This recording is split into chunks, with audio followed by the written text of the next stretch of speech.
Pemirsa, pemerintah meminta warga untuk waspada terhadap kenaikan kasus COVID-19 dalam 4 hingga 5 pekan ke depan. Berdasarkan pengalaman sebelumnya, peningkatan kasus terbaca beberapa pekan usai libur panjang. Warga diminta untuk tidak lengah dan disiplin menerapkan protokol kesehatan guna memutus rantai penularan virus corona.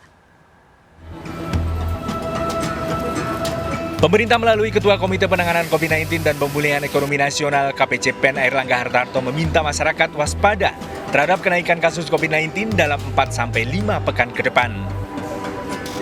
Ini terjadi lantaran larangan mudik pemerintah tidak sepenuhnya ampuh menekan laju pergerakan warga pulang ke kampung halaman. Bahkan data Kemenhub menyebutkan 1,5 juta warga meninggalkan wilayah Jabodetabek saat libur Lebaran. Berkaca pada pengalaman sebelumnya, lonjakan kasus mulai terbaca beberapa pekan setelah libur panjang. Data pemerintah mencatat terjadi tren kenaikan kasus yakni mencapai 5.000 kasus per hari.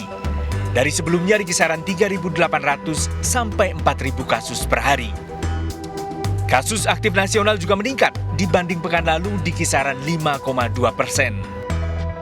Sementara tingkat kematian berada di 2,8%.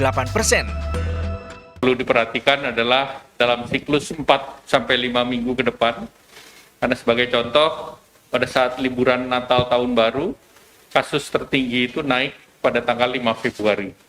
Jadi kita mesti memonitor 4-5 minggu ke depan. Dari keseluruhan jumlah kasus aktif di tanah air, 56,4% berada di Pulau Jawa dan disusul Sumatera, 21,3%. Sementara jika dibaca per provinsi, 65% kasus aktif di Indonesia berasal dari Provinsi Jawa Barat, DKI Jakarta, Papua, Jawa Tengah, dan Riau.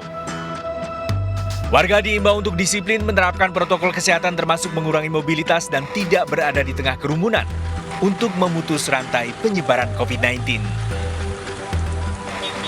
Tim Liputan melaporkan.